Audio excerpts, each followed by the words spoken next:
تذكر يوما كنت تعانق دمعة الفكر تناجي الله في صبر وترجو رحمة تسري فعاش القلب إخلاصا وصرت تحوم كالطير تحلق في ثقافات.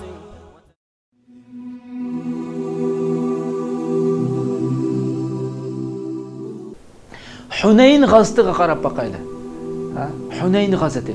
Peygamberimiz sallallahu aleyhi ve sellem bilan urush qilgan shu Badr, Uhud, Xandak gazatlarida birga Rasululloh bilan urushgan sahobalar bor.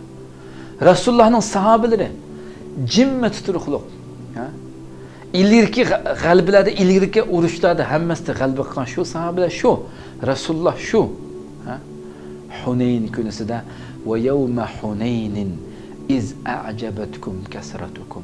Allah deydi ki Hunayn kunisida sizlarning ko'pliginglar, soninglarning ko'pligi sizlarni hayron qoldirdi. Sizlarni faxrlantirib qo'ydi dedi. O'ylab baqayli.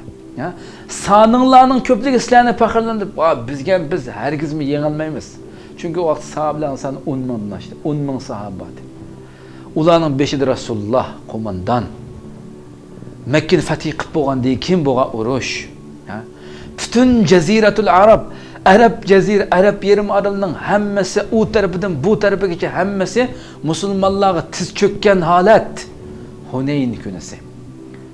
Ya Rabbi o'ylab baqayli. Va yawma Hunaynin iz a'jabatkum kasratukum. Shunday qalbiga kelishgan sahobalar. Hunayn kunisi sizlarning soninglarning ko'pligi sizlarni hayron qildi. Bu soningning ko'pligi hech bir narsaga asqatmaydiganligini Alloh bildirdi. Muhaymin Rabbing bo'lmasa bekasini arqanda qilishgan. Bu ajablantirdi. Falam tughni ankum shay'an wa daqat alaykumul ardu bima rahubat summa wallaytum mudbirin dedi Alloh subhanahu taala.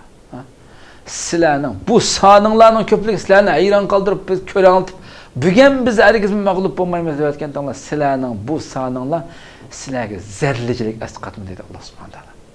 Hiçbir zerreçilik asqatmadi. Mushuncha ola kang ziminning shuncha kangir zimin sizlarga tortiyilib ketdi dedi. U qiyinchilikda sizlarga tortiyilib ketdi. Ondan keyin sizlar kayninglarni qilib qochdinglar dedi. Kim muhaymin? Allah muhaymin qadrli qarindoshlar. Yani sizlarning qalbinglardagi o'zinglardan ajablanib, o'zinglarga ishinib ketishdan iborat bu narsa Rabbinglar bilib qoldi. Muhaymin. Rabbinglar qalbinglardagi bugunmenda o'tib hammasi chaqirishib ketmagan u yerda sahobalar. Hammasi to'lishib berdi. Bugun biz hargiz mag'lub bo'lmaymiz deb vaqirashmagan. Ammo o sahobalar qarab 10 ming sahoba bo'lganki, nayt jiq qarasa. Qalblaridagi sirni bilib qolsa al-muhaymin Rabbimiz Alloh subhanahu. Yani sizlarning o'zinglarning nafsini o'zinglarga ajablanib qolganligini muhaymin Rabbinglar bilib qoldi qalbinglar. Shuning bilan qalbinglarga qo'rqinch deb qo'ydi. Sizlarning qalbinglar mening qo'limda ey bandalarim deydi Alloh subhanahu va taolo. Ya uni men qo'rqinch bilan to'ldirma o qalbini. Bütün qalblarimiz Allah'ın qulda qadrlab qarindoshlar. Xuddi shu salaflarimiz, shu sahobalarning qalblari Allah'ın qulda bo'lgandek, birdamda qo'rqinchni sep qo'ya olgandek, bütün dunyodagi barliq mahluqotning qalbi Allah'ın qulida.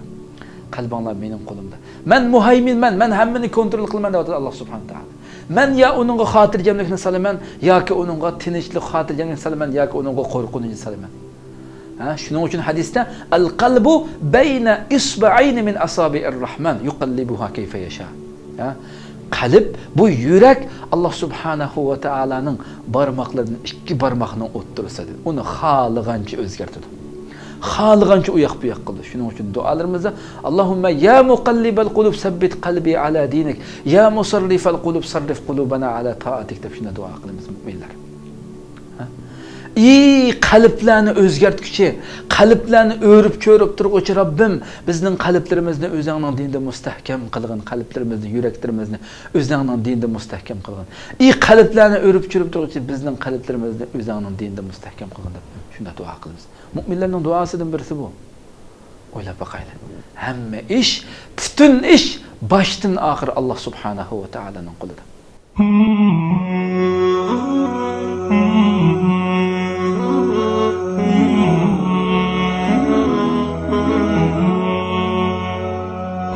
Mm-hmm.